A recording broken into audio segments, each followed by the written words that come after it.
নমস্কার। আজকে কিছু কথা বলবার জন্য আমি এলাম। কিছু বাবা মায়েদের কষ্টের কথা বলবার জন্য আজকে আমি এসেছি।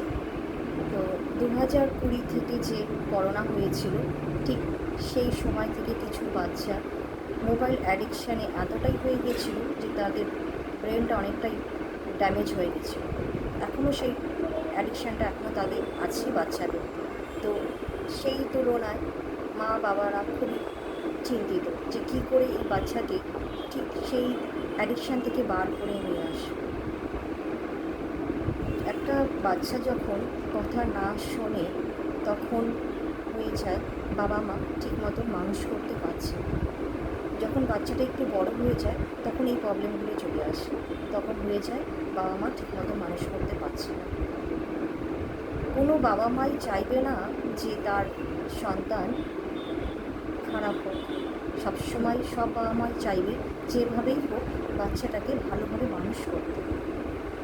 এখন বাচ্চা একটু বড় হওয়ার পরে বাচ্চারা নিজেরা মনে করে যে আমরা যা করছি সেটাই ঠিক করছি, বাবা মা ভুল, বাবা মা ঠিক নয়, আমরাই ঠিক।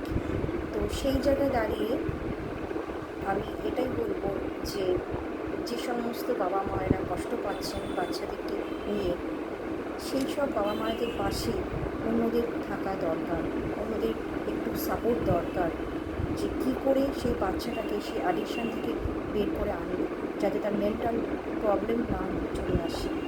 ম্যাক্সিমাম বাচ্চাদের এই অ্যাডিকশান থেকে মেন্টাল প্রবলেম চলে এসছে। তারা খেতে পর্যন্ত ঠিক মতন পারে না, পড়াশুনো করতে পারে না, অ্যাটেনশন দিতে পারে না, পড়াশোনায় মনোযোগ দিতে পারে না, স্কুলে যেতে চায় না।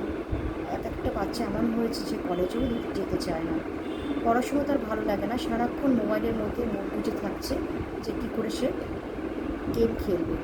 সেই গেম খেলাকালীন যখন বাচ্চাকে একটু বারণ করছে বাবা কিংবা মা, তখন সেই বাচ্চা অ্যাগ্রেসিভ হয়ে যাচ্ছে আর হিংস্র হয়ে যাচ্ছে যে কোনো কিছুই তার ভালো লাগছে না, কে মা কে বাবা। তার গেমটাই হয়ে গেছে তার কাছে তার লাইফ। সব কিছু একদিকে, বাচ্চা তার গেম নিয়ে একদিকে। তো আমি এটাই বলবো যে সে সমস্ত মা বাবাদের মনের মধ্যে যে কতটা কষ্ট হতে পারে সেটা আমি উপলব্ধি করতে পারছি। যা অনেকেই আমার কাছে বলেছে বা আমি দেখেও চিনেছি, সেই কারণে আজকে আপনাদের সামনে আসা। যারা এই কষ্টকর বাবা মায়ের সমালোচনা করছে পিছনে, যে বাবা মা ঠিকমতো মানুষ করতে পারছে না, আমার একমাত্র অনুরোধ যে তাদের পাশে এসে আপনারা দাঁড়ান। তাদের পরিস্থিতি কী সেটা নিজেরা সেই পরিস্থিতির মধ্যে পড়লে তবে সেটা আপনি রিয়েলাইজ করতে পারবেন আপনারা যে তারা কী অবস্থার মধ্যে আছে। পেছনে সমালোচনা না করে তাদের পাশে এসে দাঁড়ান। আজকের আপনার বাচ্চা হয়তো শান্ত, ভালো, পড়াশোনায় ভালো, আপনার কথা শুনছে, তাতে আপনার মনে হচ্ছে যে আপনার বাচ্চাকে মানুষ করতে পারছি, বা অনেকে বলছেন যে এই বাচ্চার বাবা মা একে ভালো মানুষ করতে পেরেছে। তা কিন্তু নয়। বাচ্চা একটা টাইম যখন বড় হয়ে যায় তখন তার নিজের ইচ্ছা অনুযায়ী চলার চেষ্টা করে। সেই চলাটা একটা মেয়ের জন্যে যতটা ইজি ততটা ছেলের জন্য কিন্তু ইজি নয়। আজকের আপনার ছেলে কিংবা মেয়ের কথা শুনছে, দুদিন বাদে যদি সে না শোনে তখন কি আপনি বলবেন যে আমার বাচ্চাকে আমি খুব ভালোভাবে মানুষ করেছি? একটা কথা বলবো যে বাচ্চা মানুষ করা নিয়ে কেউ কখনো অহংকার করবেন না।